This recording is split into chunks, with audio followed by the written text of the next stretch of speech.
পাথুরিয়াঘাটা স্ট্রিটে বাড়িতে আগুন লাগে কাপড়ে গোডাউনে, বহুতলের 3 তলার গোডাউনে আগুন লেগেছে। দাহ্য পদার্থ প্রচুর পরিমাণে সেখানে মজুদ ছিল এবং তার জন্যই আগুন দ্রুত ছড়িয়ে পড়ে।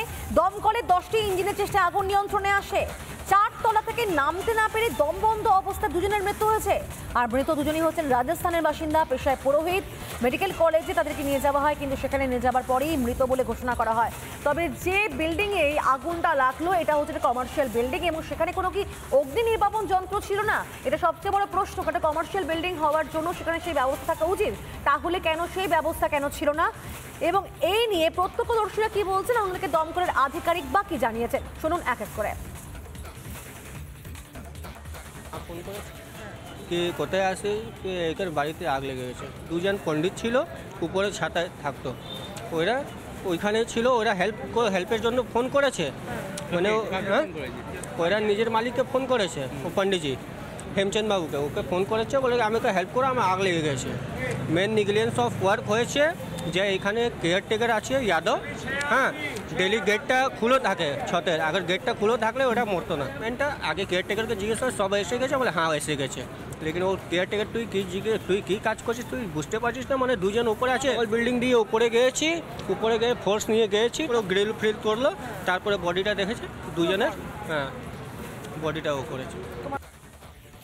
নাগাদ দেখেছিল, ফায়ার ব্রিগেড এসেছিল। কাপড়ের দোকান কাম গোডাউন 10 টাকারই, সম্পূর্ণ নিয়ন্ত্রণ। আমরা দুজনকে আনকনসিয়াস স্টেটে রেস্কিউ করেছি, তাদেরকে হসপিটাল পাঠানো হয়েছে। হসপিটালে আমি তখন থেকেই স্পটে আছি, হসপিটাল না গেলে বলতে পারবো। আগুন নেভানোর পর ওই দুই ব্যক্তিকে বিল্ডিং থেকে সংজ্ঞাহীন অবস্থায় উদ্ধার করা হয়, তাদেরকে হাসপাতালে পাঠানো হয় এবং তারপরে সেখানে তাদেরকে মৃত বলে ঘোষণা করা। তবে কিভাবে এই আগুন লাগলো, কি কারণে আগুন লাগলো বা কোথা থেকে আগুন লাগলো, পুরো বিষয়টা এখনো পর্যন্ত স্পষ্ট নয়, এখনো পর্যন্ত জানা যায়নি। তবে এই নিয়ে ডিসি নর্থ কি জানিয়েছেন, শুনুন।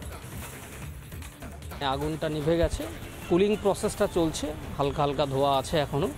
5 জনকে উদ্ধার করা হয়েছে, 3 জন প্রাইমারি ট্রিটমেন্ট করে ছেড়ে দেওয়া হয়েছে, কিন্তু বাকি 2 জনকে আমরা সকালবেলায় যাদেরকে রিকভারি করা হলো তাদেরকে হসপিটালে পাঠানো হয়েছে, কিন্তু ব্রড ডেড আছেন। It is due to suffocation.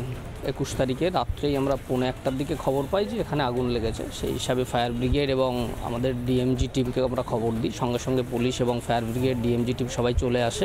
আমরা ফরেন্সিককে খবর দিচ্ছি, ফরেন্সিক এসে দেখবে, সেই হিসাবে আমরা কাজ করব। নানা ধরনের কন্টেন্ট দেখার জন্য লাইক করুন, শেয়ার করুন আমাদের ফেসবুক পেজ, সাবস্ক্রাইব করুন আমাদের ইউটিউব চ্যানেল। পাশাপাশি অন্যান্য ব্রেকিং নিউজের জন্য অবশ্যই চোখ রাখুন রিপাবলিক বাংলায়।